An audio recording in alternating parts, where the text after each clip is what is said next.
would not have lasted 4 seconds in this era. I don't know. This is the worst era. I'm ready to have all of my complain. agency taken away. So I wanted to get into that creepy stuff. Yeah, this is feeling very like aligned with spooky season. To do this, she stayed up all night to give herself the wide-eyed look of a disturbed woman. Tag yourself. Right. Well, these are people who named a town Mold. Yeah, a demon does have control of my soul and all of my behavior. I am not responsible. Put your dick away. It's Well? unreasonable. Ugh. Also horrific. This one's really gross. You might actually throw up. Brace yourselves. I'm fine. Viewer discretion is advised. You are listening to Wine and Crime, the podcast where 3 friends chug wine, chat true crime, and unleash their worst Minnesotan accents. Yeah, some of us are making a nail appointment real quick. The rest of us are just fine. Some of us locked ourselves out of our home and car. We'll get to it. We'll get to Tell it. them what you did. Which allowed Yep. some of us time to go get a smoothie from the banh mi place. Oh, nice. I got a grown-up smoothie, but we'll also get to it. Okay, well, I'm Kenyon. Oh, I'm Lucy.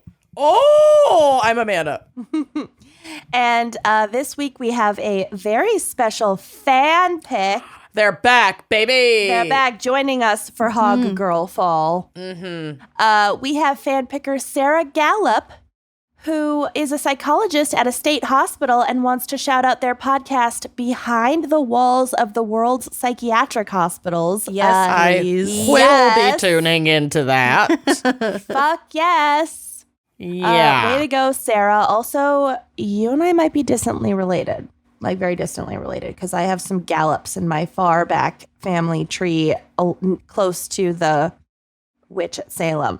Like the pole. You gotta Gallop gallop over to Ancestry.com and click on those little leaves and make that connection. We sure do. Yeah. All right. Well, Sarah, on in those line little with leaves. their job, has selected the topic of mental asylums. Yes. Ooh. Which is we know is not the preferred nomenclature anymore, and we will get to it. Mm-hmm. And I've got my Waverly Hills Sanatorium sweatshirt on. Fuck Y'all. yeah, And cute. you two are both wearing stripes that make you look like you escaped an asylum. We're patients. Yes. We accidentally sort of almost matched today. We sure are. I just decided I wanted to pretend that it's more fall than it is here. Yeah, what's your temperature there right now?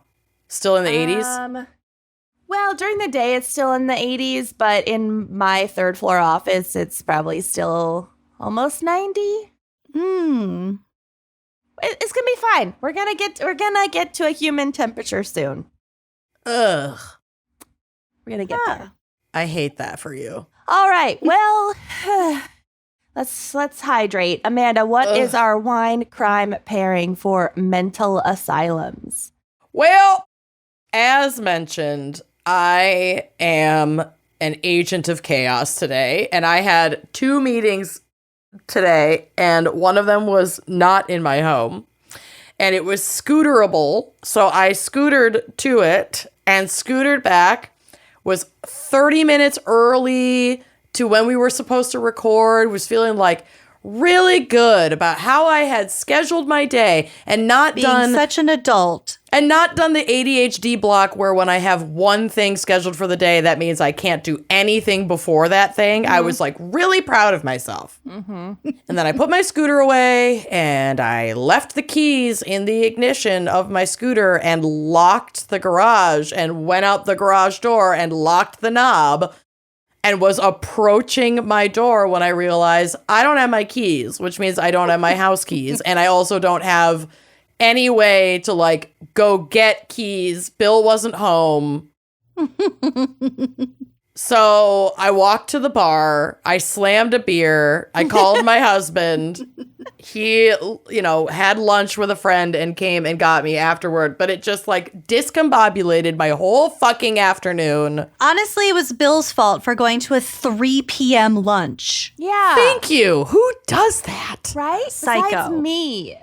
Right. And me. I do it all the time. But Bill seems like he gets up at a human hour. Yeah. Like, does he get up in the morning? So there's no reason his lunch should be delayed that long. No, but I swear that man gets up and has a smoothie and then doesn't need to eat until 8 p.m. Yeah. So he probably just wasn't even hungry until that time. And then that's when he could meet up with his friend. So, but anyway, long story short, your girl just did not have the spoons for a pairing. So I grabbed a High Noon vodka soda, the black cherry Are you one. sure it's not a Truly? It's not a Truly. You can see the label, clear as day.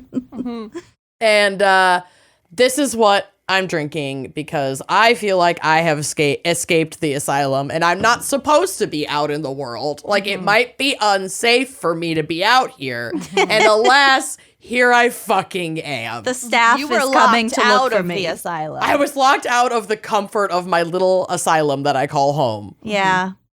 And then, okay, so I was, sorry, go ahead. No, I was so excited because my neighborhood bar, nice crack. My neighborhood bar is a 4-minute walk. And I guess I hadn't been there before. I thought I had, but I guess I hadn't. It's only beer and wine. I wanted a beer and a shot or a gin and tonic. Yeah. They don't do liquor there. So That's not even a real bar then.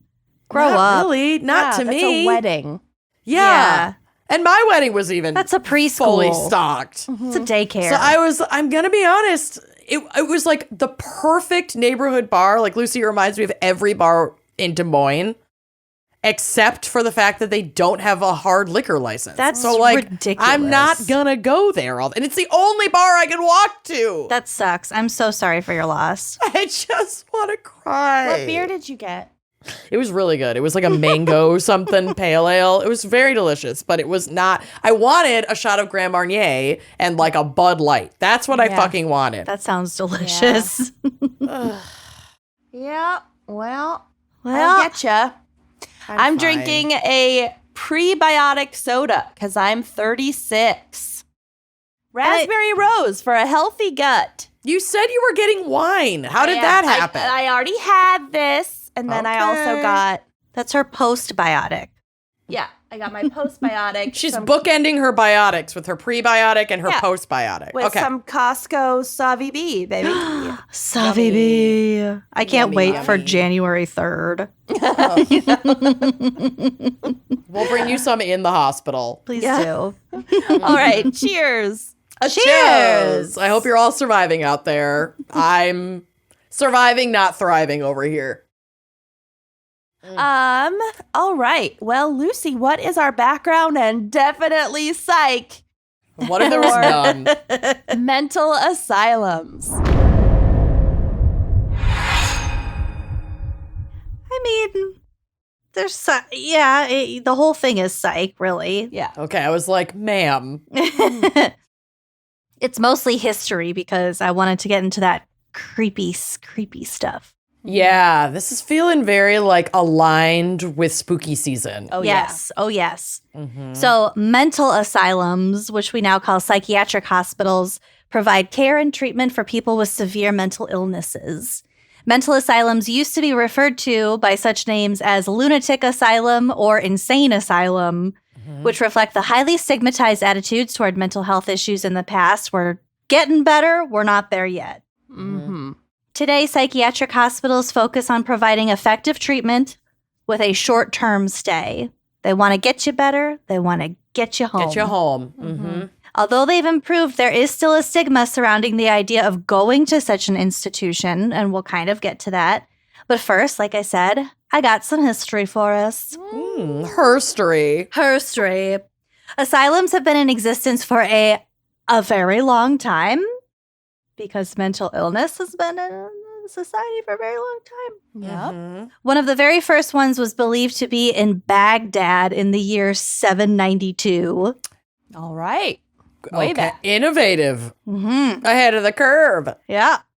The first one in the U.S. was the Eastern State Hospital in Williamsburg, Virginia. Raise your hand if you've been to Williamsburg. As a child, and I desperately want to go back now as an adult. Me fucking too. Oh, let's Can we go to Williamsburg? Yes. Williamsburg live show.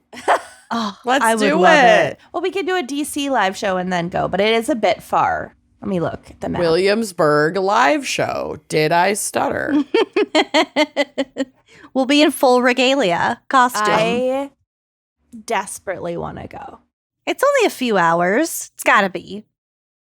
Whatever. Oh my God, it's only, oh no, that's a flight time. I was like, it's only 3 hours from Louisville? How is that possible? It's not. It's 9 hours. Okay. 1 second. Continue. Okay. Okay, so the Eastern State Hospital in Williamsburg was established in 1773 and built on 8 lots in the James City County portion of the city, which were acquired by a guy named Dr. Thomas Walker. He liked to walk his 8 lots. 3 hours from DC, but it's very close to Richmond. Oh, we could do a Richmond show. It'd be very all that small. haunted shit in that area. I would go. Mm-hmm. Mm-hmm. God forbid we just have a ghost vacation. Right. We can have a vacation. Yeah. We don't have to monetize everything. No, we I do. will get me haunted. Haunt me up. At the time, the hospital received various nicknames such as the Madhouse, the Lunatic Hospital, lunatic spelled with a I-C-K at the end, Oh my God. and the Public ICK Hospital.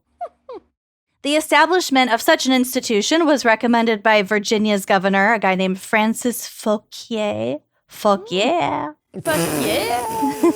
His influence and interest quickly established him as a leader in the movement to build a mental asylum. This Enlightenment era queen, because he was very enlightened for the time, and also it was during the Enlightenment, suggested it to the Assembly of Virginia and provided an address to the Burgesses, the higher-ups, where he recommended the establishment of, quote, a hospital at Williamsburg for persons of disordered minds. Sign me up. Mm-hmm. And speaking of improved language surrounding mental health, here is another excerpt from that speech. It's not great. Oh, God. Quote, It's history. It's history. It is expedient. I should recommend to your consideration and humanity a poor, unhappy set of people who are deprived of their senses and wander about the country, terrifying the rest of their fellow creatures. They're called Honestly, white men. yeah, I fall in this category. Yep. I identify with this explanation. A legal confinement and proper provision ought to be appointed for these miserable objects who cannot help themselves. Accurate. Yeah. You were locked an hour ago. You were a miserable object Object. who couldn't Tag help yourself. I'm a miserable object who cannot help herself. Couldn't even acquire a shot. Nope, No Grand Marnier. none. Actually, we'll kind of get to the whiskey. Not that Grand Marnier is a whiskey. The hospital only charged their patients £15 a year. Ugh. The first residents were 2 people named Zachariah Mallory and Catherine Harvey. There were 36 patients by the end of the first year, and by 1784, the facility was filled, so its court of directors petitioned the governor of Virginia to give them more money to expand in order to accommodate the growing number of quote-unquote lunatics that were quote-unquote still roaming the city. Hey, where are all these lunatics coming from? They were always there. There was just no hospital to treat them. Yeah. While the Okay. money was allotted 4 years later, it was not to actually expand the building, but just to repair the already deteriorating structure. So they weren't getting a lot more room. They were just No. kind of cramming more people into slightly better. This is a Buildings. common theme throughout the history of like any and all quote unquote asylums where they were built to house like X amount of people and then there was an influx Yeah, and then and then it was way they couldn't afford overcrowded the repairs. Mm-hmm. and shit got fucked up. It was actually pretty big, though. If you go to my folder, this will be on the blog. There are a couple pictures of it. Mm-hmm. It had like multiple wings. I mean, it was on 8 lots. It was pretty big. Mm-hmm. That is enormous, actually. That's, wow. They must have expanded over time. They expanded over time, and maybe they expanded it more after 1784. They must have. But they had to, there was some, I wrote these like 2 weeks ago. I don't know. We're all learning together. Great. During this time, many doctors believed that the reason why people were acting crazy was because of an inner battle between good and evil. So like humors and shit, spirits. The devil. Y'all motherfuckers need Jesus. And that was the cause for their deviant antisocial behavior. They believed these people were helpless to do anything about it, as it was forces outside their bodies and beyond their environments that controlled their behavior, thinking, and emotions. So like demons had control of their souls. I hold to that. A demon does have control of my soul and all of my behavior. I am not responsible. The way that they tried to drive out the demons, Not great. You We're probably not would great. not be a fan. no. So at this time, the most common treatments were ice water baths, force feeding of rotten food to induce Jesus. purging, Vomiting. physical abuse, use of a dunking stool, bloodletting, blistering, and using chains, straitjackets, and restraints. Yeah, They- don't like None- that. I None just of like which having a would demon to change blame. for like 200 years. Right. And we will get to it. Oh, yeah. They also like sometimes bathed the person in whiskey. And I don't know why, but it didn't Don't- sound Maybe that just bad. to kill lice. Like maybe Yeah. not even. There would be other ways to do that. You could just drown lice. You don't need to use expensive whiskey. I don't know. I don't think whiskey was all that expensive at that time. Well, Those were water like back was in the probably days cheaper. where like, yeah, but water was probably less safe then, Well, whatever. less clean. I'm Googling it. All of this was done mostly by unskilled attendants. So it's like, hey, you want to make $1 a month? Come work here. Come dunk some impaired folks in a ice cold whiskey bath. You're hired. So by the start of the 19th century, perspectives and treatments began to change at the hospital. The French physician Philippe Pinel started to promote the idea that a large percentage of the mentally ill population could be cured with proper/humane treatment, such as close and friendly contact with the patient, discussion of personal difficulties, and a program of purposeful activities. So therapy. Right. But before that, it was Basically. just trying to cast out a demon. Yeah, demon dunk tank full of whiskey. So- Apparently, some like bodybuilders will do whiskey baths to prevent water weight. Oh, does it like dehydrate you?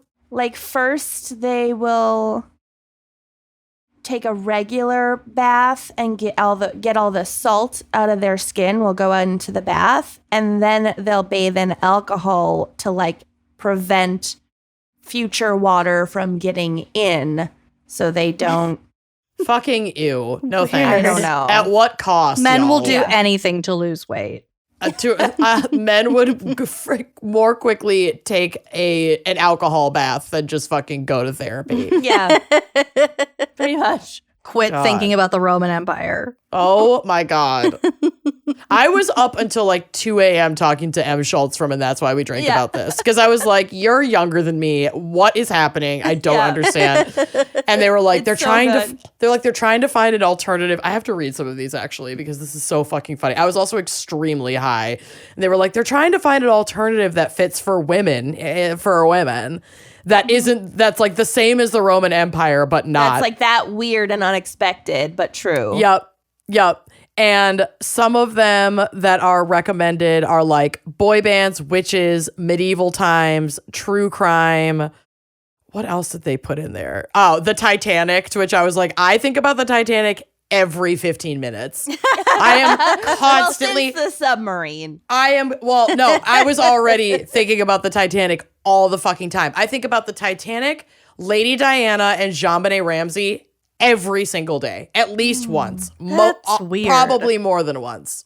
I have ADHD. These are what my recurring predominant. They're like intrusive thoughts. are. Yeah. Well, besides like body dysmorphia, I can't Right. think of anything that like You think about all the time. That's just like random. no, and that's weird. like a blanket. I mean, I would personally apply. think about like worms a lot, but that's not. But in most, that's not like all women think about worms Are you once a sure? day. Start asking. Ask every cis woman you know how often she thinks about worms. Worms. Yeah, no, that one's not hitting for me. We'll think of it. We'll get there. We'll get there. But yeah, Oh. Zach's response to the Roman Empire thing was, does the movie Gladiator count? To which I said yes. And then he said, probably 2 to 3 times a week. Oh my God. I feel like I think about Game of Thrones frequently because things remind me of it. That's not the Roman Empire, though. No, I know. Yeah. I don't know. I'm just going to thinking go back of- to thinking about I'm the thinking of Titanic something and Princess Diana. I'm thinking of something parallel to Gladiator, the Sure. movie. Sure. The movie Practical Magic, I definitely think about daily. Yep. I think about my to-do list all the time. That doesn't No. count. Yeah, I know. All right, we'll think about it. We'll get there. Continue. I need to plant a garden. Okay. Mm. That song. I need to plant a garden. As Penel's theories start to spread, we begin to see more violent treatments being removed from therapies, Mhm. except in really extreme cases. They still do really horrendous shit for a long time Mhm. and still do. Later, another doctor named Dr. John Minson Galt II, Mm. the medical superintendent of the facility, the East State Prison, whatever I called it, I don't remember what it was called, believed that effective patient care was grounded in knowing how one patient differed from another and then tailoring their treatment accordingly. What an idea. Right. Who knew? But Way to reinvent the wheel. it was inventing the wheel. People hadn't Mhm. done this before, which is terrifying. Shocking. Yeah. He kept methodical, detailed files categorizing each patient by different things such as the possible cause of insanity, their occupation, their religion, their age, their marital status, etc. So he became one of the first physicians in the country to see the short and long-term value of like patient histories, Mhm. like records. Amazing. That's Knowing nuts. something about the About person the you're person you're treating. treating, yeah. Right. Anything. Yeah. Asking basic Name. questions. Name. Yeah. In his approach to therapy, he established calm and tranquility in the patient. So you go in a room, it's very quiet. You're encouraged to be quiet and calm. He believed that only in a tranquil state could the patient actually open themselves to a cure. And he knew that by traumatizing a patient into treating them, it wouldn't make any progress. Yeah, you'd more likely turn someone insane than Mhm. help them. Yeah. But of course, there are people for whom achieving a calm state was easier said than done. So they still started using tranquilizers on them Mhm. or just putting them isolated in an empty room by themselves. Mhm. And/or once openness to treatment was shown, individual personalized therapy based on their history and responsiveness began. Dr. Galt was considered to be years ahead of other physicians in the country when it came to Yeah. treating the mentally ill. Wow. His impressive results allowed the hospital additional funds, to build 2 new wings and make major improvements. So it was Dr. Galt, succeeding in these treatments that they were finally like, oh, I guess it does work. Mhm. Here's some funding. Yeah. Unfortunately, and ironically, the expansion included a bunch of new electrical wiring, some of which proved Oh, to be God. faulty. Oh, God. So the Eastern State Hospital caught fire and burned to the ground on June 7th, 1885. Oh, I Well- thought we were going to get into shock therapy from that Oh. segue. I didn't know. I will reference fires in my case. So while there had been multiple attempts to restart the facility, it never returned to the productive state it had while Dr. Galt was there. And also, unfortunately and ironically, Dr. Galt himself died in a suspected suicide of an overdose of laudanum in 1862. This was like a couple weeks after Union troops captured the hospital during the Civil War. Oh, well, war and your hospital burning to the ground would be a lot of trauma. Mm-hmm. Yep.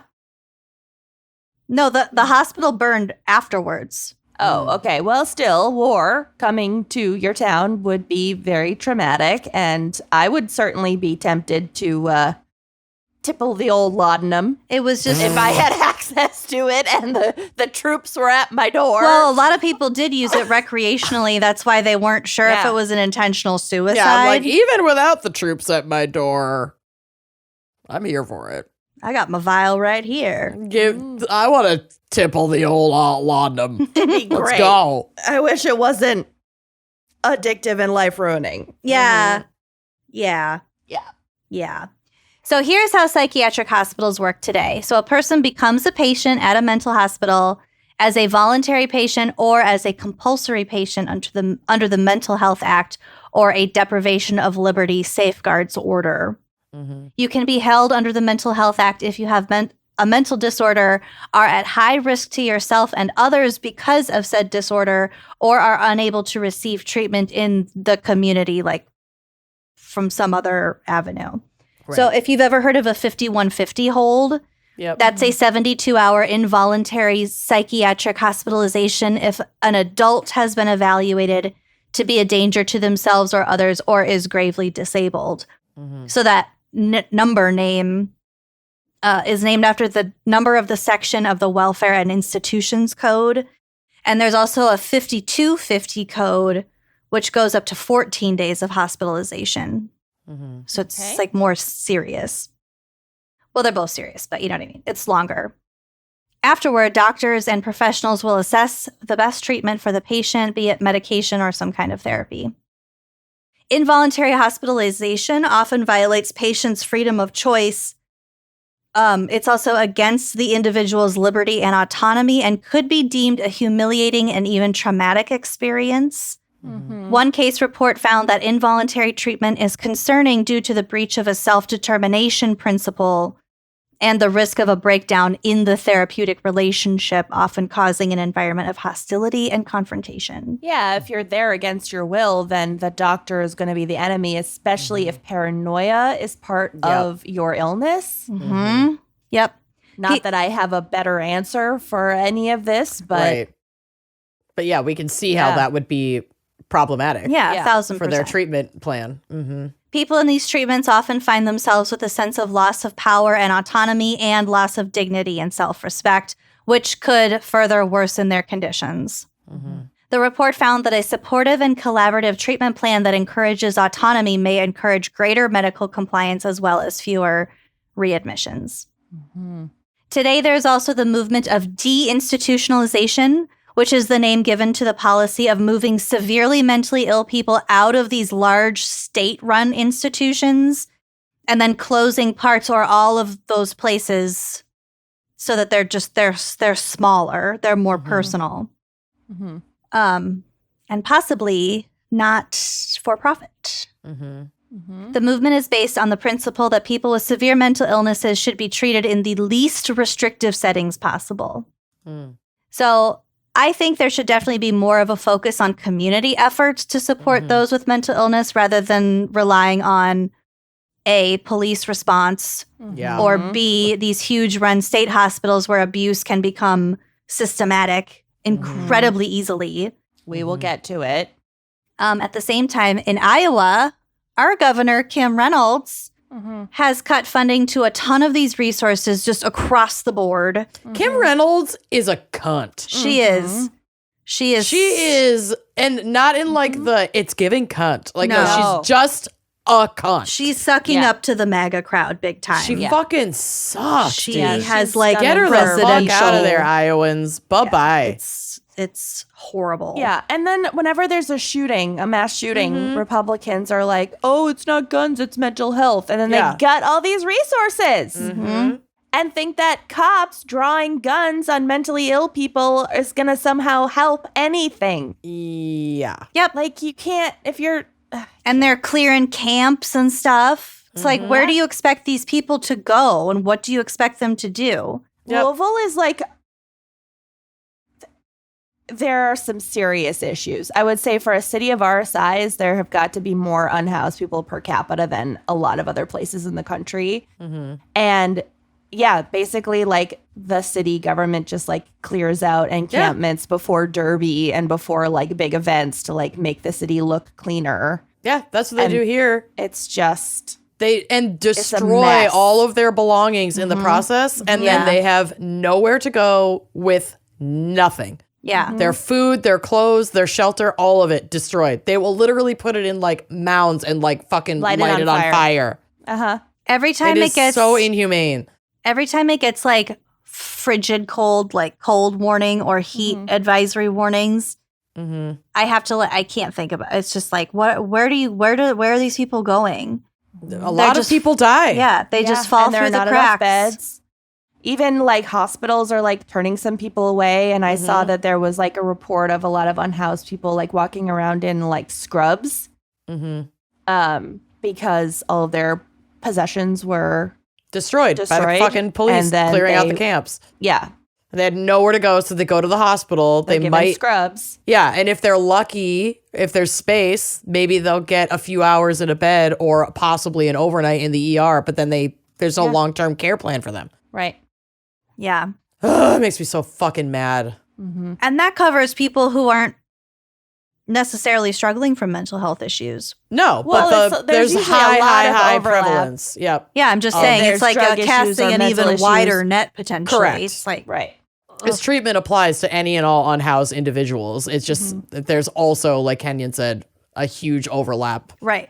It's often a comorbidity. They're already being turned away from resources and they literally have nowhere the fuck else to go. Or if they're having a mental health crisis, they're probably not seeking out what few resources are available. Right.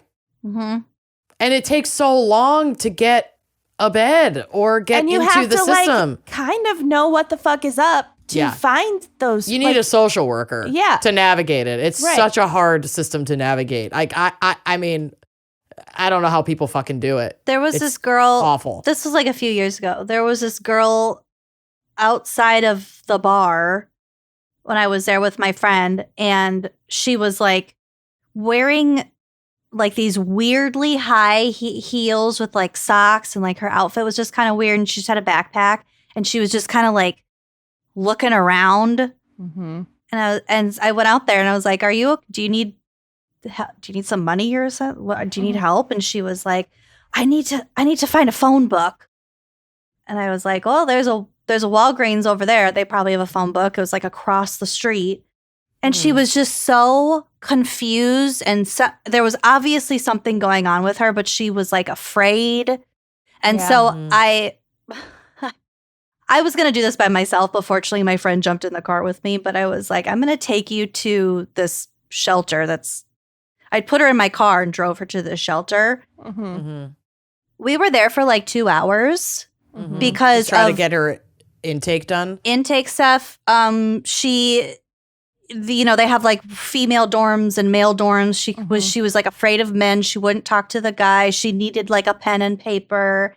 And then there's only so much that they can do there because they're not a ward. They're not a hospital. Anybody. Right. Yeah. And if you have one person who is in crisis and is acting erratic and could endanger the other guests there. So I don't even know if they let her stay there that night. They might have just turned her away. Yeah. The hope is that they can help coordinate care that would be appropriate for her, but they're so understaffed and underfunded in those. Couldn't. We were like, what else can we do? Where else can I take her? What? Right. She needs to go somewhere. And they were just like, this is really the only place that might have had a bed for her or might have had help for her, and we don't. Yeah. It was really disturbing. And like, we are not qualified to be assisting in some of those acute situations. No, you know what I mean? I put myself in a bad situation. Yeah, I'm glad my friend came with me, but Yeah, it was and so it's- like, I can't let this girl just walk around. Right. And she's making it sound like there was someone out looking for her. I didn't know Right. what else to do. I didn't want to call the police. Yeah. Right. So anyway, all this is to say, pay attention, fucking vote, and know that if you or a loved one are going through a crisis, you can call or text 988 to get help. It's that new hotline. Mm-hmm. And that it takes more than just lip service to mental health. Mm-hmm. It takes actual resources and funding. And so you got to A lot vote of for policies that actually do that and not just politicians who talk out of their asses about Yeah. it in order to distract you from other things. Let's get Kim Right. Reynolds out of office. That would be a Yeah. good start. Okay, that's my segment. Glad we're all Wow. pissed off now. Yeah, well, I mean, my case is it's interesting. It's not as dark as normal. It's interesting. Woohoo! Yeah. Wow. I'll take it. It'll only make me cry twice this time. Yeah, you'll probably cry, but it'll be worth it. Okay, so are we ready for my case? Yo. I don't know. It's quite famous, but you might not pick up on who it is until a little bit later on. But you'll Okay. probably have heard of this. I'm assuming, and a lot of our listeners probably had heard of this. I wanted to cover it because I only knew the broad strokes of it, and I wanted to learn some of the details, and I'm so glad that I did. Is Okay. Winona Ryder involved? Kind of. What? Kind of hashtag inspo Okay. for Winona. Girl interrupted. Kind of some hashtag girl interrupted inspo. Love Ah. that. Love that movie. Okay. So, Elizabeth Jane Cochran was born on May 5th, 1864 in the town of Cochran's Mills in western Pennsylvania. Cochran of the Cochran's Mills Cochrans? Okay, but literally, yes, she was Nailed it. one of those Cochrans. Nailed it. The town was actually named after her father, Michael Cochran. Get it? He'd started out as a laborer and mill worker, but eventually worked his way up and managed to buy the local mill and most of the land surrounding his family farmhouse back when that was still possible. Okay, guy. He later became a merchant, then a postmaster, and finally associate justice in the town that he founded. Wow. And I swear I'm not padding my case. This stuff about her dad and her childhood is actually relevant. Okay. So just stick with me. So Michael was married twice. He had 10 children with his first wife, No. Catherine Murphy. No. Goodbye. Jesus. Then I'm pretty sure Catherine died, and then he married Yeah, again. after having 10 kids, I'd fucking die too. She was wore out. I That's would just the lay first down round. and just die. Yeah. Well, Yeah. you'd melt into the earth. That's Yeah. what happens. Absolutely. Game over. Sonia's been, I love her so much, but she has been sick and has not done one full week of daycare yet because she's always sick. And so they're just random days. It's Yeah. like this lottery that like one day this week, I don't know which day, I won't be able to accomplish anything. Yeah, She'll but- be home from school. In the 1800s, you just put them outside. Yeah. Yes. They You didn't. wrap them in snow They didn't have until their daycare. sniffles go They didn't away. have work No, from I know. home. I'm just saying it's a lot. And I have one. She's just saying she knows exactly how it feels to have 10 kids in Exactly. the 1800s rural Pennsylvania. I get it. That's all she's saying. I get it. I fucking get get it. it. Girl boss, you can do this, mama. Where's the laudanum? Where's the laudanum? Okay, so first wife dies after 10 kids. She's wore the fuck out. Then he marries again to a woman named Mary Jane Kennedy, which just reminded me of Jessica. And had Totally. 5 more children with his second wife. Dude, So we had stop. 15 kids? Cut it out. He's Cut it off. You're done. the common denominator. Yeah. He's a monster. Put your dick away. It's Well- unreasonable. Ugh. Elizabeth was part of this second batch of kids. She was the 13th. Jesus Christ. That's so gross. But when Elizabeth was just 6 years old, her prominent father died. And that meant that his estate would have to be split up amongst his 15 children. They each get leaving- $5. Yeah, you each get a blade of grass from the farm. Basically, yeah. It was like for one dude, it was wealthy. But when you split it amongst 15, and a lot of the children are now adults, it meant that his widow was left just a small fraction of the wealth that they'd once enjoyed. Oh, I'd be pissed. That's bullshit. Right. Everything should go to the spouse. Yep. And then when the spouse dies, then it goes to the kids. But then the second wife could choose to fuck the first 10 kids over and only give the money to her own kids. Well, not her problem. Okay. Sorry. The other woman had so many kids, it literally made her fall down and die. And now this other woman fucking comes in and has fucking 5 more because her fucking husband needed his dick cut off. It's not my problem. What about the eldest boy? I am the eldest boy.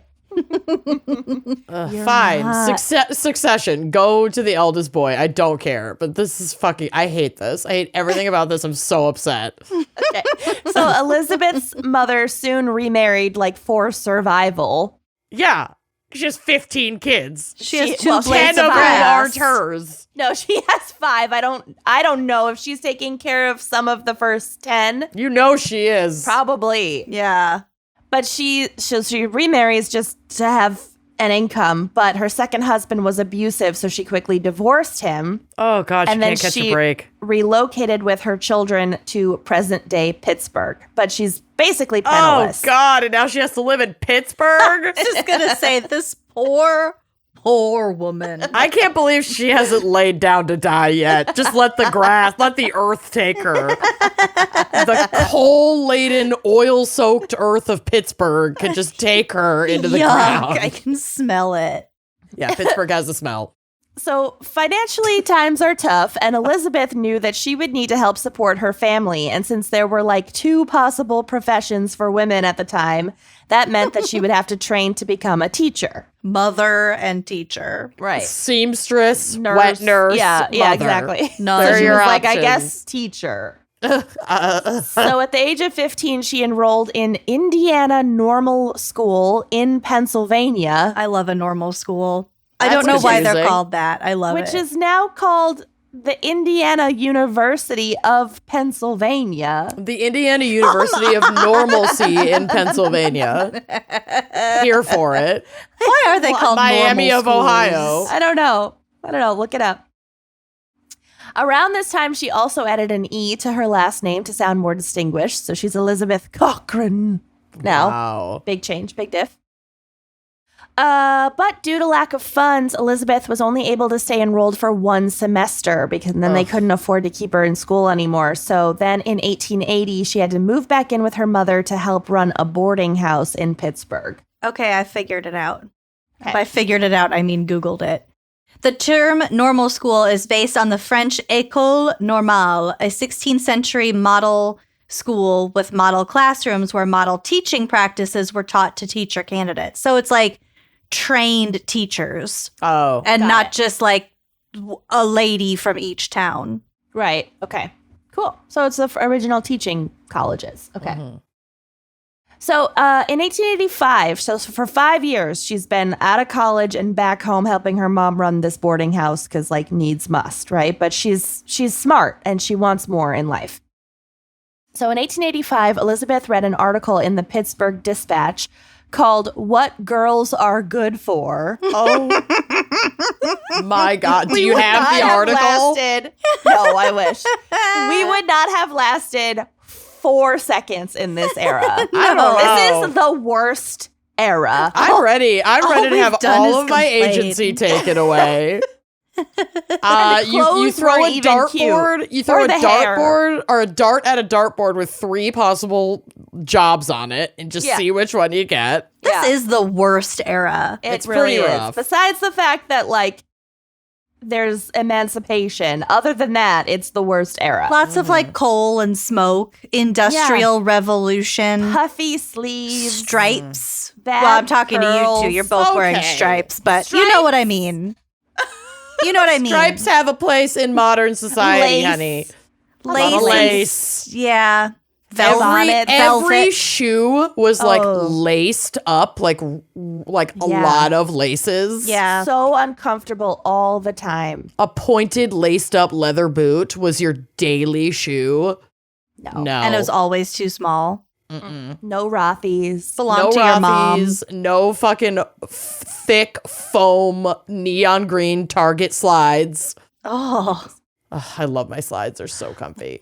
Okay, so it's the worst era, and she reads this article, What Girls Are Good For, I can't. in the newspaper. Oh, I thought you said and she wrote it. At least No, read she it. read it. Good. She's being inspired by this incredible piece. And surprise, Think surprise. piece. It at this think piece advocated traditional gender roles for women and argued that a woman's place is in the home and that her main role is to be a helpmate to a man. Hashtag trad wife TikTok. 1885 edition. Yikes. So these kinds of articles were commonplace, but it pissed her the fuck off, especially having seen the result of what relying on a man for everything had on her own mother, who was just like overnight through no fault of her own rendered penniless and then abused and then had no job opportunities. After splitting open for 5 kids. Yeah. Ugh. So she And sent, marrying into an existing 10 kids. yeah. Yeah. Oh, I will never recover from that. Yeah. So she sent an anonymous letter to the editor signing off as Lonely Orphan Girl. Love this. Her writing skills impressed the editor, George Madden, and he gave her a job writing for the paper. Okay. Her At first 15? No. Now she's 20. Oh, okay. Her first article, entitled The Girl Puzzle, argued for better job opportunities for women. Her second, Mad Marriages, was about how divorce affected women. In it, she argued for reform of divorce laws. Good This for time, her. though, oh yeah, she was badass from day one. This time, though, she used a pen name, which was customary for women writing at that time because, they didn't want to bring shame on the family By having an opinion. Well, publishing it. So her editor chose the name Nellie Bly. At first, Nellie with a Y, like Band-Aid Nellie. Why have I heard of that before? Yeah, It's famous. So this was initially after a popular minstrel song by Stephen Foster. So like really problematic. Quick side quest into minstrel songs. This one was published in 1850 and was about 2 black kitchen maids who sing and play the banjo as they sweep the floor and like stoke the fire. Oh, God. It's mainly offensive for its use of exaggerated, like, black scent spellings, like stoke the fire Yeah. kind of stuff. Other than that, it's not Well, they're just so happy to be sweeping the floor. Yeah. Right. It is problematic. it's less violently problematic as some other minstrel songs, I will say. But Sure. it's still horribly problematic. It also was used, bizarrely, as a campaign song for Abraham Lincoln. Oh, good. Okay. Okay. So anyway, I guess her editor liked the name, and she was new. She had just written 2 articles, so she rolled with it. Although the Y was changed to an IE by typo, and she just rolled with that as well. So now she's like, all right, I guess my pen name is Nellie Bly. All right. So Nellie Bly started to make a name for herself, writing about the lives of working women with a focus on women working in factories. But factory owners started to get pissed, and they complained about Bly's articles to the Pittsburgh Dispatch's editors. She was like too heavy hitting. Stop Bly- empowering women. Bly was then pushed into the women's pages and forced to write about fashion, parties, and high society, which she was like not here for. This was not what she had signed up for. And so when she was 21, she left Pittsburgh and traveled to Mexico to work as a foreign correspondent for her paper. Cool. Which I'm sure raised a few eyebrows. Like, I don't know for a fact, but like she might have been the first female foreign correspondent for a newspaper. Sweet. I like her. Can I like her? Yes.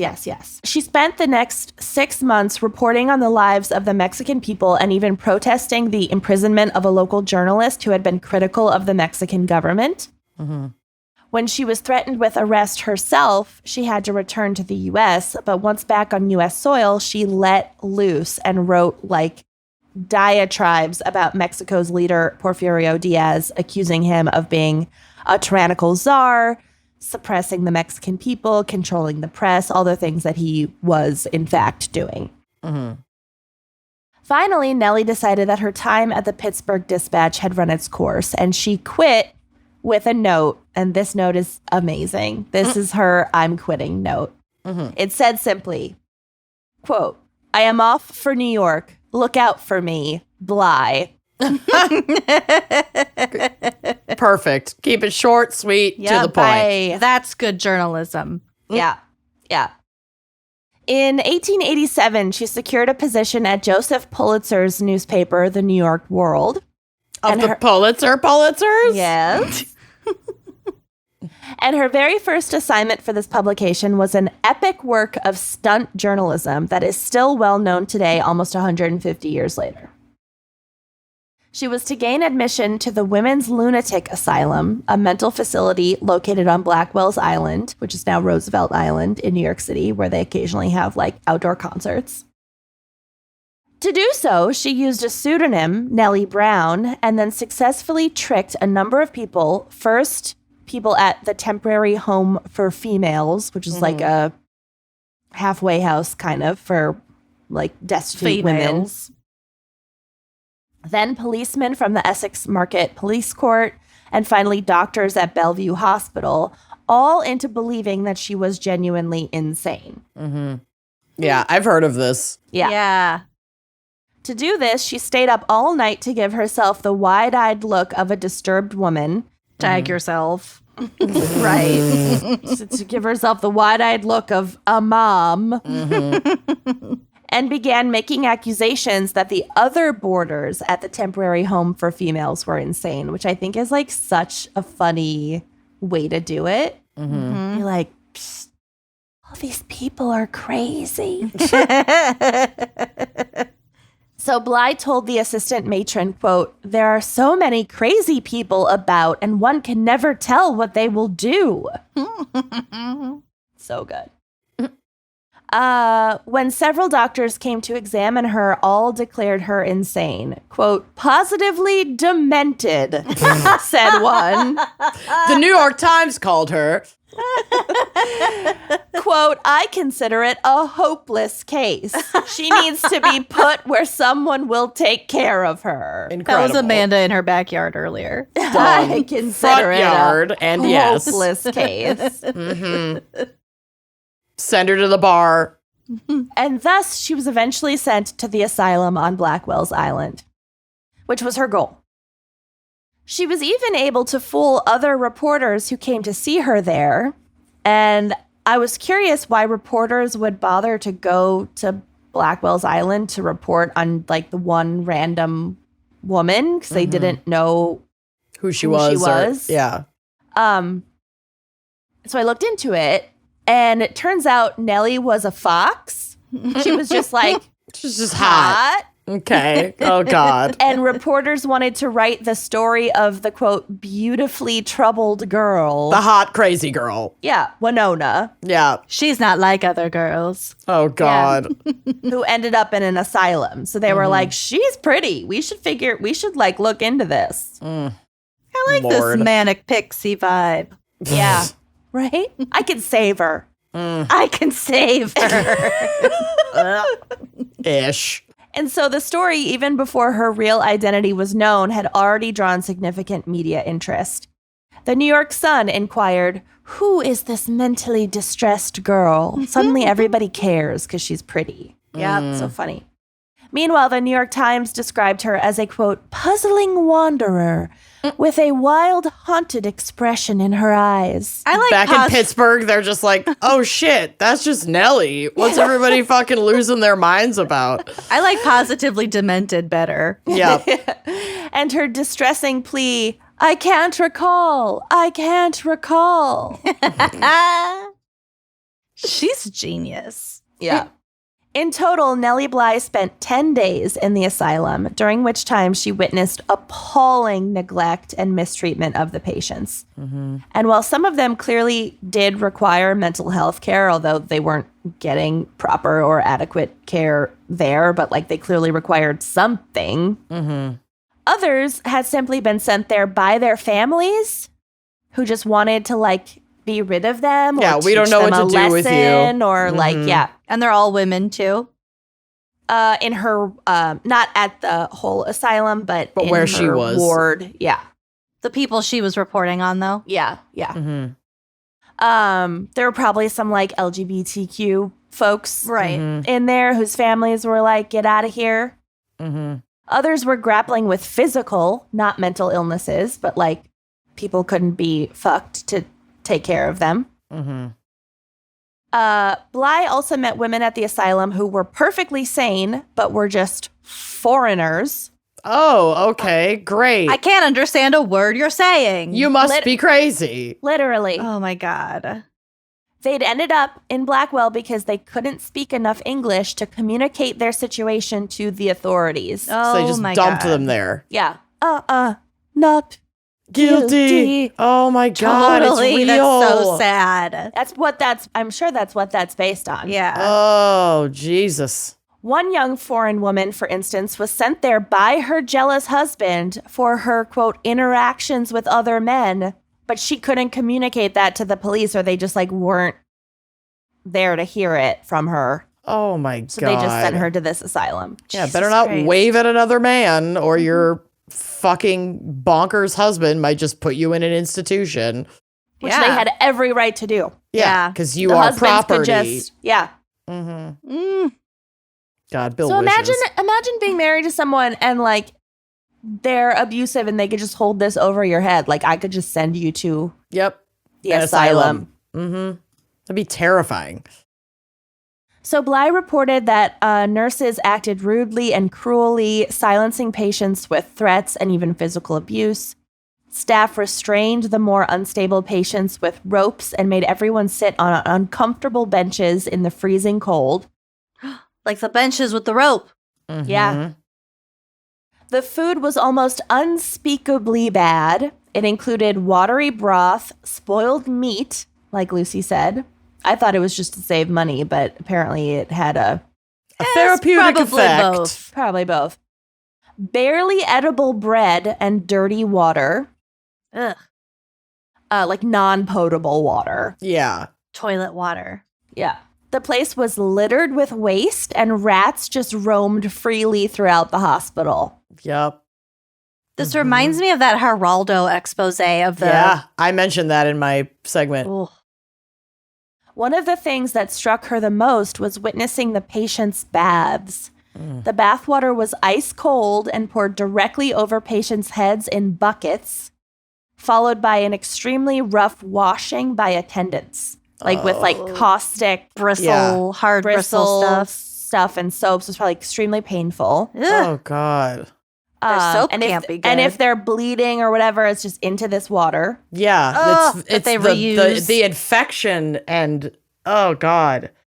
The bathwater was usually not replaced, and many patients had to bathe in the same dirty water one after another. Oh, I'm going to throw up. When it was changed, the staff didn't bother to clean the tubs, but instead just refilled it and put the next patient in the stained, dirty tub from the one before. Ew. Ew. Also horrific, this one's really gross. You might actually throw up. Brace yourselves. I'm fine. Also horrific was the towel trading, where people with sores and skin conditions, along with people who were healthy, had to share towels which were unwashed. Ew. No. When she wasn't being forced to eat rancid meat, eat moldy bread, or take freezing cold baths, Nellie tried to sleep. Like she tried, when she was on her own, she tried to just like get through it and sleep. She's going to turn crazy. For real. Oh, she very easily could have. I would have. I would have. But she often couldn't sleep. because she was like so like there's such adrenaline and like she's anxious and amped up and chaos in there, and everyone is People are screaming. And, yeah. And I'm sure like sleeping on the floor or on like a shitty cot. Like it's just horrible. There are rats. Yeah, crawling every which way. No. So she would stay up at night thinking about how dangerous the asylum was. She thought especially about how easy it would have been for a small fire to take the whole building down with everyone in it. Yeah, and they're all locked into these wards. They can't get out. Bly said, quote, "A fire is not improbable, but actually one of the most likely occurrences. Should the building burn, the jailers or nurses would never think of releasing their crazy patients." No, they let them burn in there. That was another thing about so the fire happened after the Civil War in the hospital I was talking about. But during the Civil War, when the Union soldiers like took it over and all the attendants fled, they just left the patients there. No, and only a couple people, I think they were all African Americans, came back and with the keys and let people out. Well, the people who are running these facilities at this time are so brutal to these patients that if they were to let them out, they would probably be there would probably be retaliatory repercussions. Yeah. You know what I mean? Like I would want to kill someone who treated me like this. Yeah. So not only if are given they the opportunity. Not only are they just, the conditions are inhumane, so they're not seen as human, but they also wouldn't want to let them out because if they did, it's like, well, I'm not going to let you out just so you can attack me. Right. And then neither of us escape this fire, you know? That's why some of those like prison riots that you see, that they just like flee. It's like, we're just going to let it burn out, let it run its course because we can't. Yeah, because I don't want to get... We've been so there. Fucking... horrific to these people. If I stay, I could be fucking killed. Yeah. Bye. So, finishing her quote about the fire potential. "This I can prove to you later when I come to tell of their cruel treatment of the poor things entrusted to their care. As I say, in case of fire, not a dozen women could escape. All would be left to roast to death. Even if the nurses were kind, which they are not, it would require more presence of mind than women of their class possess to risk the flames and their own lives while they unlocked the 100 doors for the insane prisoners." Yeah, no, they're just going to run. Yeah. They're not going to fucking do that. No. And this was not a crazy or overly anxious proposition. Like Lucy said, there was this other big fire at an insane asylum. Fun fact, Zelda Fitzgerald, the wife of the author, died in a fire in an asylum in 1948. Whoa, I didn't know that. I didn't know that either. I knew that she had been committed at various points. I didn't know that. Wow. Okay, so when Nellie Bly was admitted to the asylum, she stopped all of the acting that she was doing and started to behave normally because she didn't want to like... stay there forever. Yeah. Commit to the bit that hard. Commit to being committed. She was like, I got in, but now like I want to be able to get out. But the staff at Blackwell took this change in her behavior as her acting more crazy. Oh, girl. She got like trapped there. I think the American Horror Story Asylum had a storyline in this season that was based on this as well. So it was very dangerous, her just getting, like, being admitted to this in the first place. Like, she very easily could have been... She could have died. She could have died. She could have been stuck there. She could have burned to death. Yeah. It's only a matter of time. She could have gotten some horrible, like, sickness. You know, like...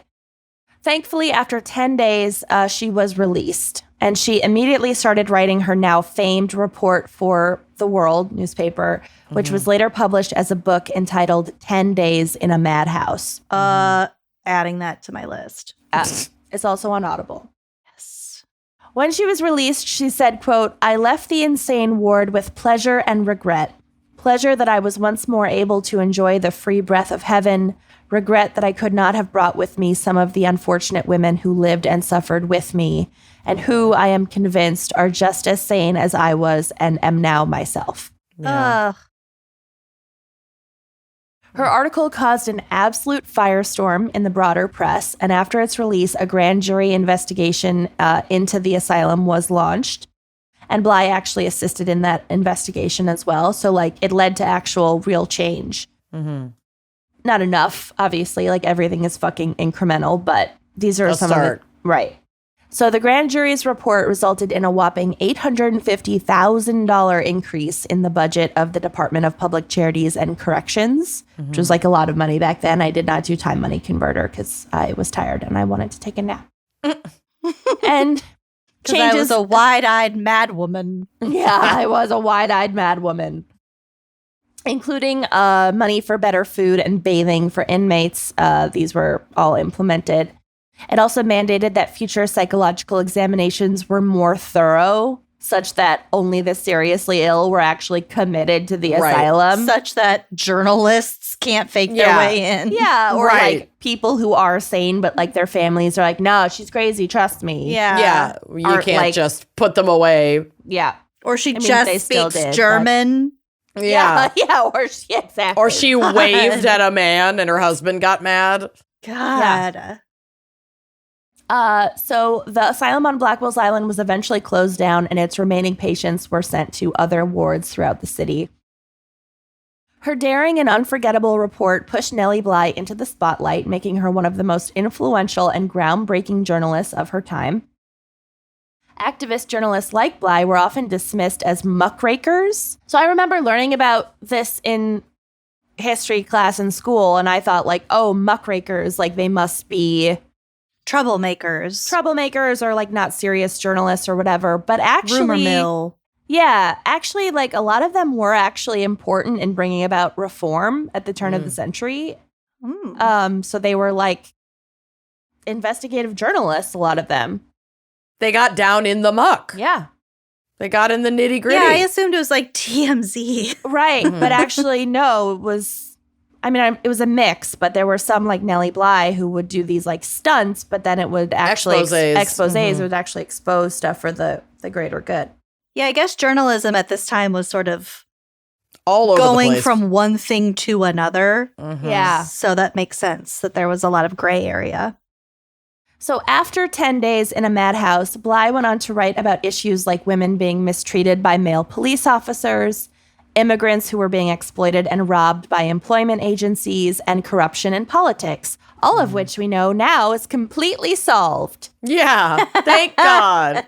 Special thanks. None of that is a problem anymore at all.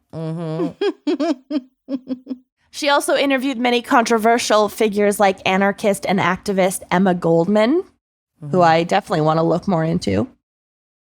And you might be thinking, wow, what a life. That's a life you can hang your hat on. That's what I was thinking. But Nellie Bly wasn't finished. Look out for me. Yeah, Bly.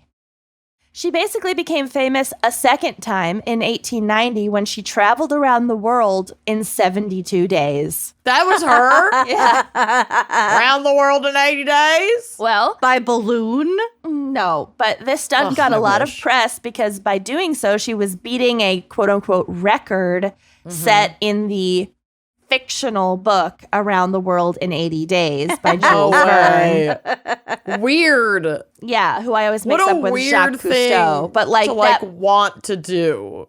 Well, breaking this made-up record wasn't actually her point.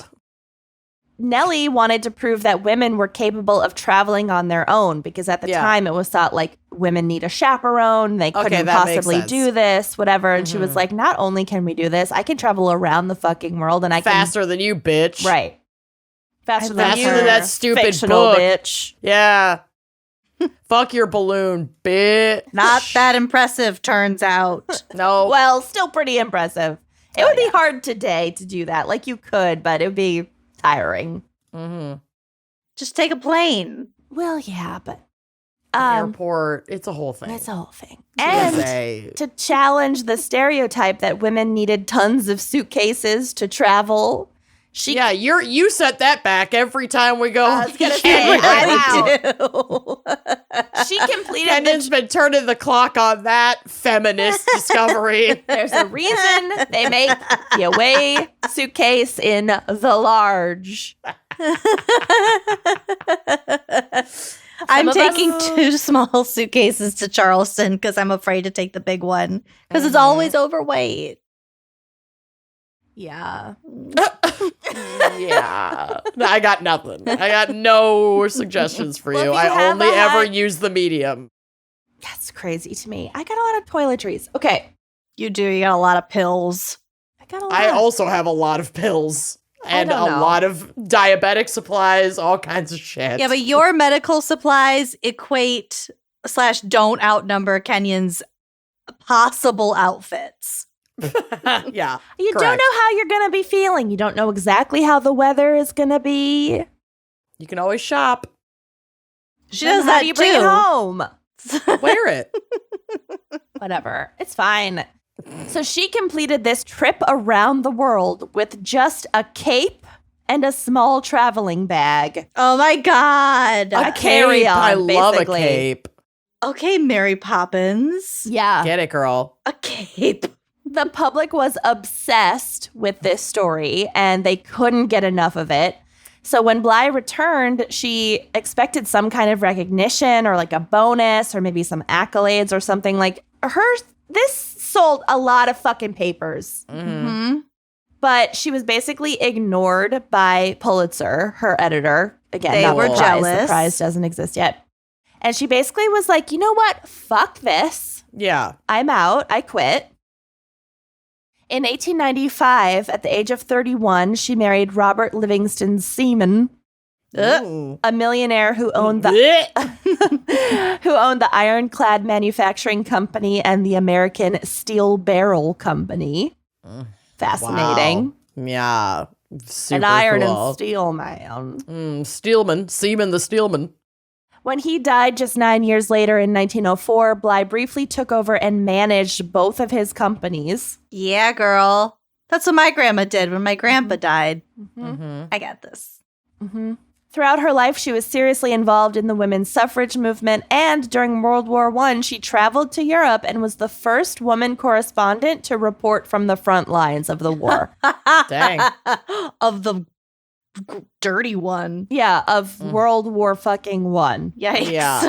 Oh. So Nellie Bly, aka Elizabeth Cochran, died of pneumonia in 1922, but like what a fucking life that she lived. Yeah. Jeez. Yeah. I couldn't do 10 days in an asylum. Couldn't She do died any of when this. Helen was 5. I could write a letter to the editor. That is the Yeah. extent of what she accomplished that I could do. You couldn't do the cape and the bag. No. Absolutely not. I couldn't do that. Couldn't do the madhouse. I could do it if it was filled with just underwear. I need like 3 pairs a day. Yeah, you know, if you're smelling funky, you got to switch it out. Yeah, I really like to change my underwear multiple times on a trip, But like she- in a day. But she also like learned what she could live without while she was in that asylum. True. Sure. She wanted to prove a point, and she fucking did it. She did it. She's proving a point to me. Right? I'm still going to Wow. pack the large, but Yeah. maybe it won't be overweight. Very fascinating. Yeah. Cool. So Good job. I'm glad that I had an opportunity to learn more about her because I just knew a little bit. Yeah, let's Google that Well other done. bitch now. Who's that other one? Not Jacques Cousteau. That other one. Emma Goldman. Yeah. Goldman. Oh, Gold. oh, look her up. Silver and gold. Are you ready for my jaunts? Maybe. Sure. Why not? Yeah, spooky season continues. It's here. It has arrived. It is happening.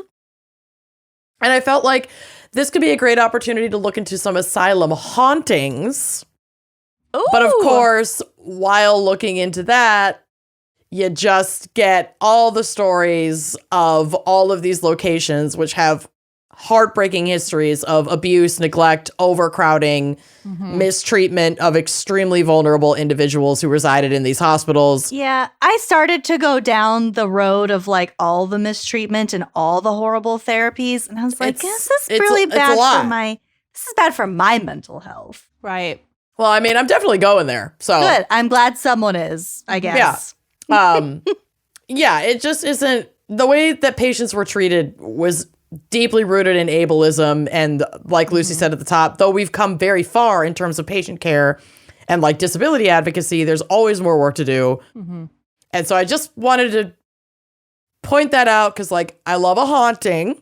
And also want to remember that these were real people who experienced real trauma in their time in these asylums, and many of whom died in these conditions. And as someone who does believe in like ghosts, or at least in marks of lingering energy with nowhere else to go, it really doesn't come as, it doesn't come as any surprise to me that places that had so much like pain and trauma would have a these lot marks of that left. energy. Yeah. Yeah.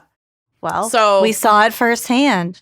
We did, and that wasn't even like a psych that was ward. just TB. It was like a TB treatment. Right. Facility. Those folks were treated a lot better than a lot of other people were treated. Still trauma, suffering, but not on this level. Right. Yeah. That was like a whole other, and we'll kind of get to that too. But I wanted to start close to home because we do have a haunted asylum right here in Minnesota. Dramatic gas. I don't know which one you're talking about. I'm about to tell you. In 1900, Anoka opened the first state asylum for the insane. It would be Anoka. It would be Anoka, which then became the Anoka State Asylum, then the Anoka State Hospital, and most recently, the Anoka Metro Regional Treatment Center. The Miami University of Indiana, Ohio. Pennsylvania. The Indiana University of Indiana, Pennsylvania. The normal one. Anoka location, Anoka, Minnesota campus. Anoka campus. Anoka campus. So for some background, the first 100 patients admitted to Anoka were all men. They arrived at the asylum on March 14th, 1900, and were housed in a wing of the Central Administrative Building. But overcrowding led to the construction of another wing 2 years later, and they continued to expand through 1905. By 1917, 10 cottages, an auditorium, and a new administration building formed around a semicircle that completed the facility. And I do have some photos on the drive of the Anoka campus. So you can see that it's a big compound. Wow. That semicircle. Look at those cottages. Yeah, those are cute, actually. Lot of spots. So is that for like spots. the staff, or are those just No, like this separate was housing? residents. And these were all like the wings. I don't know if you're actually really seeing the cottages because these are pretty fucking big. But there's like wings, cottages, administrative buildings. Like it turned into this big ass It's like a little compound. city. On a river. Yeah. I like it so far. I have a feeling that won't last. Yeah. Oh God, it's so scary. A tunnel system linked the complex and nearby service buildings, which was also common in the building of these asylums. The design allowed room for 50 patients in each cottage and increased the capacity of the hospital to over 900 patients. So we've got a terrifying compound connected by tunnels that was predominantly housing men. But then the fucking patriarchy catches up That's the scariest part. They're all men. In the 1930s. And so it becomes, and it was co-ed. It was mostly men, but it was co-ed. And by the 1930s, the residents were overwhelmingly women because now we've had a bunch of shifts into like hysteria and, you know, control and et cetera, et cetera. Which is interesting because presumably there would be a lot of men in the 1930s like still grappling with PTSD from the war or whatever. You'd think. But yeah, patriarchy wins out. Okay. It's not like half of these were justified anyway, probably. A lot of foreigners waving at men. Yeah.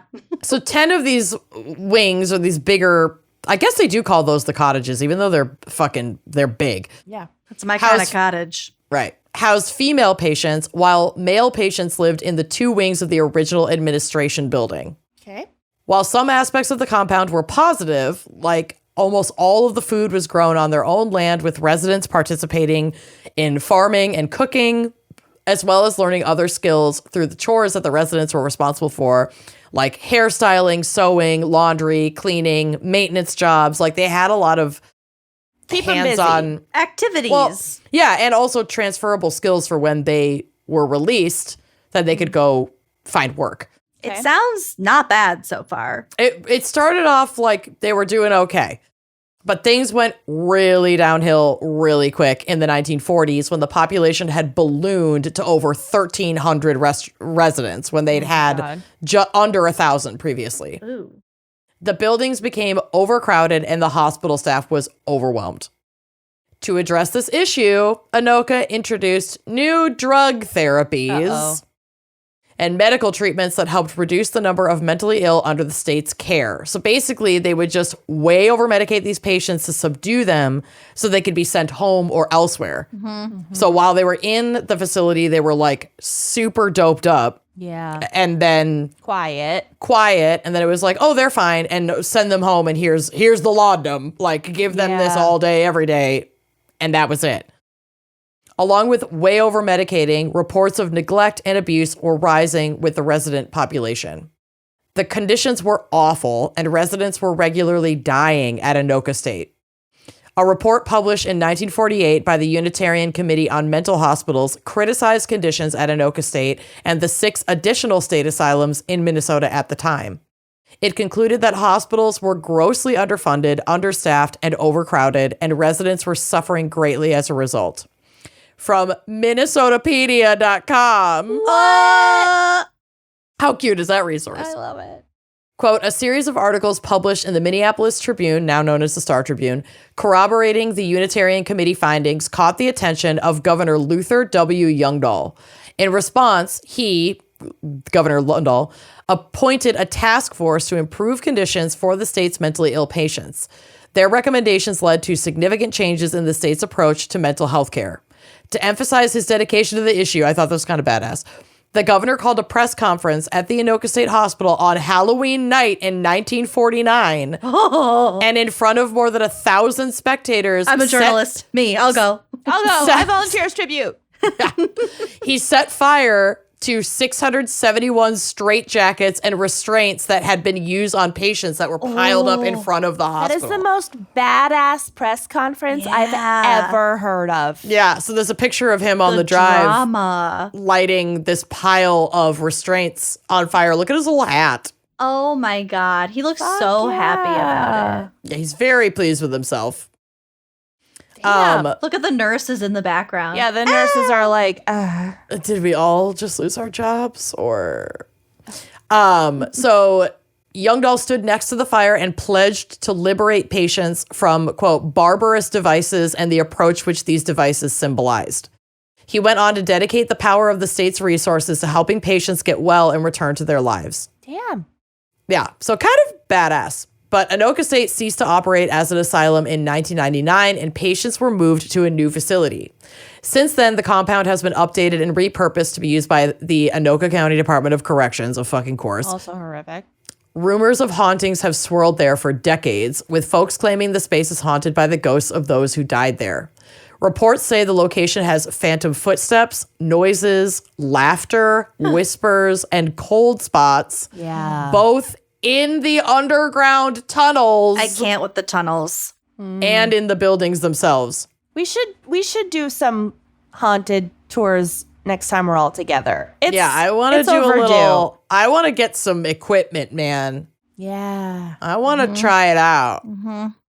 An individual who stayed at the asylum in 1999 as part of an inmate work release program during the transition of it being used as an asylum at the time into like housing and corrections, administration, said that he, quote, definitely heard voices in the rec room and in the basement. When I looked across to building 3, where it is rumored someone hung themselves, myself and another inmate saw an apparition in the top attic window, which had been sealed by plywood and nails and also locked. So it's not like somebody was just up there hanging, or like, for lack of a better word, hanging around. Oh. Like just chilling. this building was where a computer class was. No one was to be in that building outside the time frame of computer class because there was like too much fucked up shit that they would hear in there. Actually in that room. It had to have been. A ghost was. Another sad historical site turned haunted house is Penhurst Asylum, just outside of Philadelphia, PA. And the history of Penhurst is truly fucking horrific.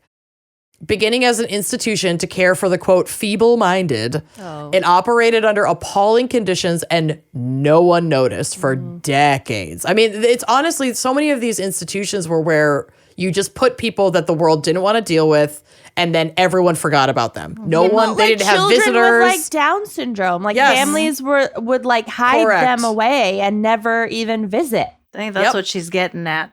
Yeah, that's what. Yeah, so this was like that. You were like expected to do that if you had a child with a disability like that. That's just what they did. They don't have like schools for them. People had all these ideas of like, society had all these ideas about like genetics, and they didn't want their other children to like have problems getting married in the future with like in-laws like worried about their genes. Oh, that's so gross. And so they would literally have to like hide the fact and keep it a secret that there were like people in their family with any issues. But it's just horrific. It's really fucking tragic. And the story around Penhurst really does remind me of, Lucy, what you mentioned, that famous Geraldo Rivera expose that like made him famous. And I've watched clips of that. It's so disturbing. It's one of the most awful things I've ever seen. It. It's shocking. You might not want to, actually. You're sensitive. Yeah. It's really hard. And there are definitely like young, not like children, but there are like teenagers young teens. Young kids. What year was this? The 70s? 70s. Oh my God. Yep. I mean, this is not a distant past that the conditions in a lot of these hospitals were this bad. So if, the video footage from the Geraldo Rivera expose is very easily accessible online, but absolutely proceed with caution. Like, it's important that we know the history of what was happening here so that we can repair that harm and make sure we're not doing that again. You don't necessarily need to watch it to know it. I'm pretty sure some of them were children. Yeah. I guess I meant like babies, toddlers. Right. Like they were a little bit older. I didn't see that in any of the video that I saw. Doesn't mean they weren't there. Right. But that's not what was like in the video that I saw. But just if you're going to look stuff like that up, just prepare yourself because it's really hard to fucking watch. Yeah. You'll remember it. I've seen it once. Oh, it's like burned in my memory. That and the Roman Empire. So this is a quote from NPR. Quote, Bill Baldini was a young reporter for the local Channel 10 television station when he got a tip and made it out to Chester County to see the institution. He soon returned with a camera crew. His 5-part series aired on local television in Philadelphia in 1968. The reports showed images of naked, emaciated residents swaying back and forth to their own internal rhythms or curled up in balls. 1968. Yep. Our parents were like well and truly alive. Have like real memories of this. Teenagers. Yeah. There were children tied to their beds. To this day, Baldini cannot forget. Quote, think of a ward of infants and children from the ages of 6 months to 5 years old.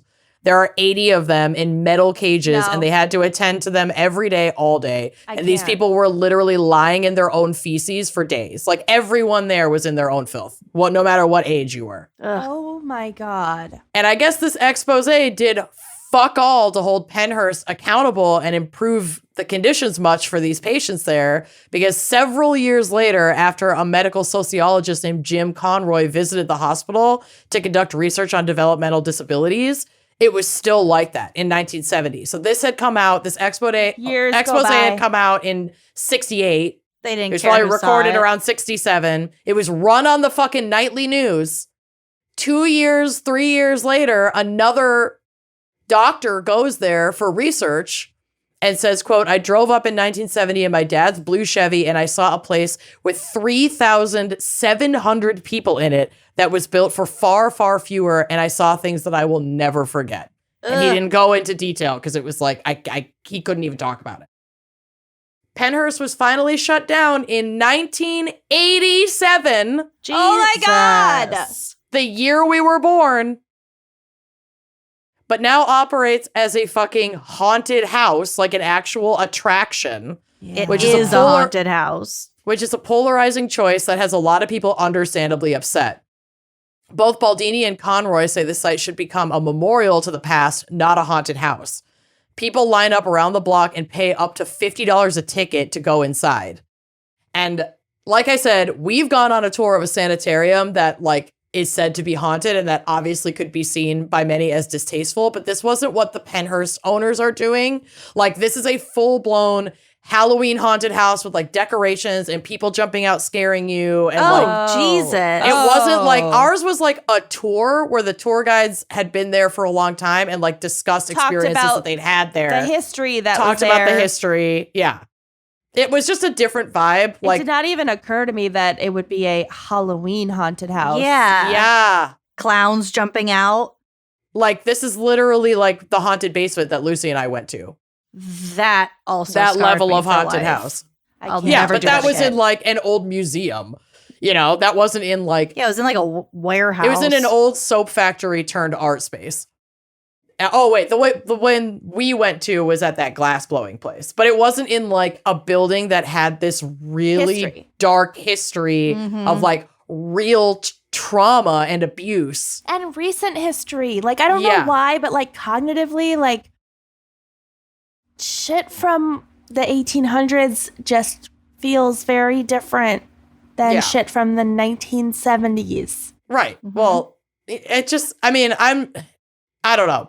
It just feels really icky what this is.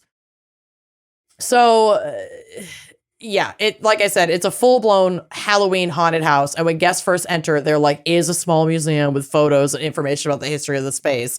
But then you go through a like fully produced Halloween experience, quote, filled with gruesome props, bloody dental patients, and parts of the original morgue. Mm-hmm. Like using pieces of this place where people suffered and died. And probably as props. that museum part is just to like hype people up. It's not to tone. Memorialize it's just anything. CYA, cover your ass. But I think Lucy, it's probably even more what Lucy's saying. Yeah. Not even to cover your ass, like set the tone, like this was real. Yeah. These scares are real. Like get you really connected to that before they send you through so that your experience is heightened. I would imagine that's exactly what they're fucking doing. Yeah.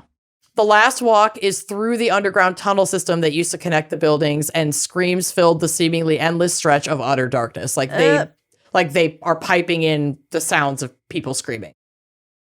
The owner, a guy named Richard Chakesian, believes he has revived the formerly crumbling space, and it operates most of the year as like a recycling facility, with the haunted house open only during the Halloween season. Quote, we went well out of our way to make sure this event doesn't mock or mimic any of the handicapped, he said. And I believe that the public comes there through here to know... And I believe that the public that comes through here know the distinction and the difference between making fun of something and a Halloween event. I don't think you know the difference, sir. Yeah, that felt like a very cheap brush off. Yeah, I see what he's saying. I don't agree with it. Mm-hmm. Yeah, he's not into it. Yeah. So for the last tale, we're going to hop the pond to Whittingham Psychiatric Hospital in the parish of Whittingham near Preston, Lancashire, England. And you know what that means. Yes. Time for some geography. Lancashire or Lancashire, I don't know, is north of Mold, east of Gort. Beautiful. Beautiful this time of year, Gort. I love the leaf peeping in Gort in autumn. Yeah. It's gorgeous. Gorgeous. Absolutely gorgeous.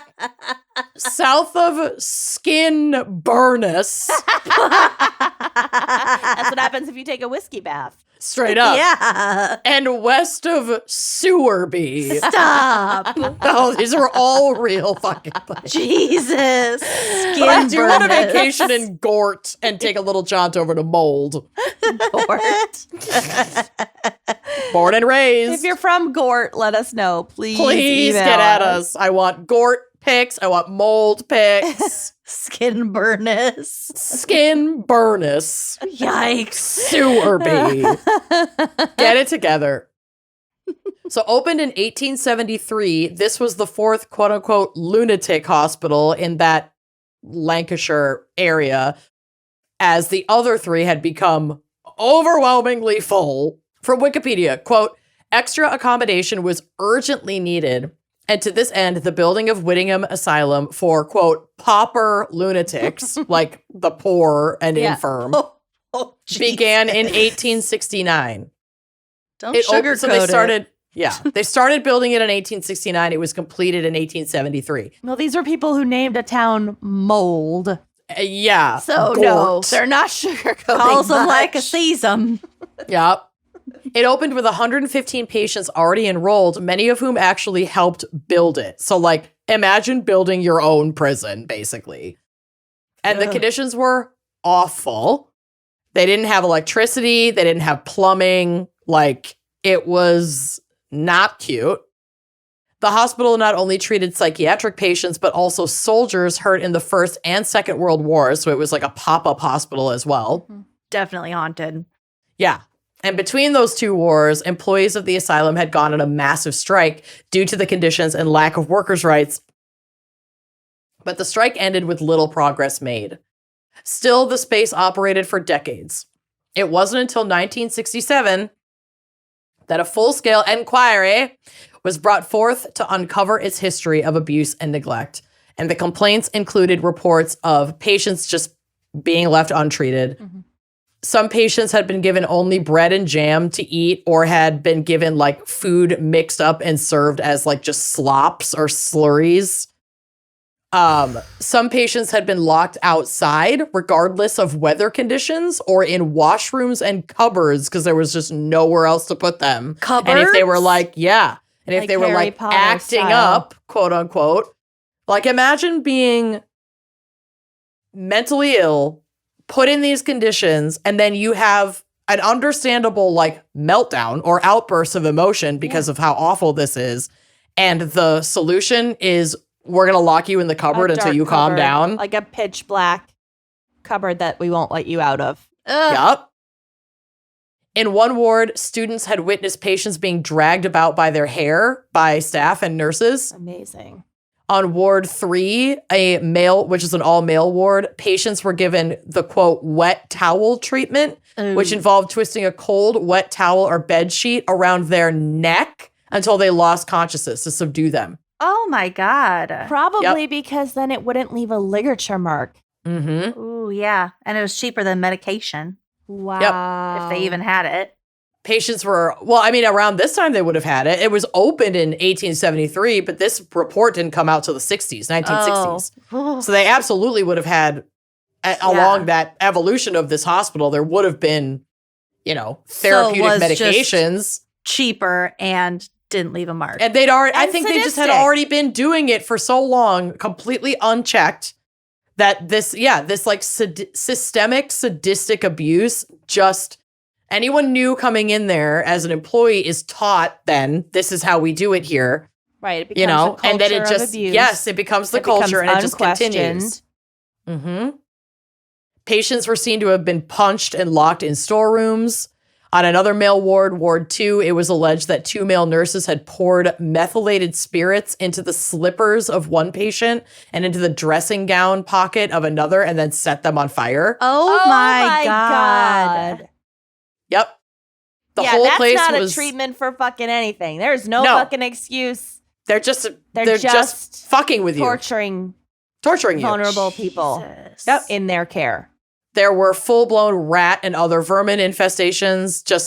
You just see them walking around just like in your case, Kenyon. Yeah. And a complete lack of temperature regulation. So when you weren't locked outside, you were also subjected to living in like ice cold wards in the winter and unfathomably hot wards in the summer. There was just like no cross breeze, no fans. It's honestly like Guantanamo Bay. It's bad. Or like a lot of immigration detention centers today, like ICE detention centers. Like there have been exposés that like these conditions are not dissimilar. They are very much similar, in fact. And it's intentional. Yep. So as a result of the investigation, both the head male nurse and the matron took, quote, early retirement. Oh, yeah. Time to go. Spend time with their family. Still get to keep their pension, I'm sure. I'm sure. 2 male nurses were convicted of theft, and in a separate incident, another nurse was jailed for manslaughter after an elderly patient that he had assaulted later died. And that's probably the only person that was held accountable for, I have to imagine, a lot of other I love how deaths. 2 people are held accountable for theft, but not for torturing human beings. Yeah. And then 1 person got a manslaughter charge when I can't even imagine how many people probably died in these conditions and under this quote unquote care. Close. Yep. The hospital was in steady decline until it finally closed in 1995. Shut up. Oh my God. And was left abandoned for several years. Now it's been repurposed into other like government buildings of some kind. But the reports of hauntings had started long before its abandonment. One staff nurse who used to work nights at the hospital explained that while he was working there, he normally didn't feel uneasy, but recounted 2 experiences in particular that made the hair stand up on the back of his neck. As most of the patients would be sleeping, it was usual for the staff working the night shift to talk to each other to pass the time. While talking to a colleague one night, the colleague suddenly stopped talking and her expression completely changed. When the other nurse asked what was wrong, she explained that she'd seen a shadow over his shoulder. Yeah. The staff nurse said that he didn't feel anything on his shoulder, but that the colleague that he'd been speaking with was certain of what she'd seen. The next experience that the same nurse talked about was a corridor that was well known amongst the staff to be like super spooky. The corridor was a shortcut between some of the wards. And one story about the corridor was that a girl had taken the corridor to save the 5 or 6 minutes that it would otherwise take to get from one end of the ward all the way to the other. Sure. Shortcut. And when she was halfway down the corridor, all of the lights just turned off. And she was in complete darkness. The staff nurse explained that the one time he walked down that corridor, he felt extremely uneasy. There were windows along the corridor looking in on like abandoned wards, like old wards that they don't use anymore, that still had old iron beds, and the atmosphere just left him feeling very uneasy. There have been many other stories of spooky things going on in the building, from full body apparitions walking the corridors to easy sounds and just the general uneasy feeling in that space. So those are my little dives today. I thought they were going to be more fun. Yeah, well, I didn't pick the topic. Yeah, thanks, Sarah Gallup. Thanks a lot, Sarah. Our fan I hope picker. that Actually, this was a good topic, especially for October. But yeah, I just hope that everything we discussed today you are not seeing or experiencing in your line of work, because this was some fucked up shit. yeah, really hoping that we've moved on from literally torturing people. Right, torturing Neglecting vulnerable them. people. Probably not, though. I mean, we haven't moved on entirely. Not in every part of society, prisons or detention centers, but Right. maybe we've made some progress in mental institutions. One do can better. only hope. Okay, with right. that, I need to go. I gotta go. Take a Gotta walk. go. I need to go touch grass. Love you all. See you next week. Bye-bye.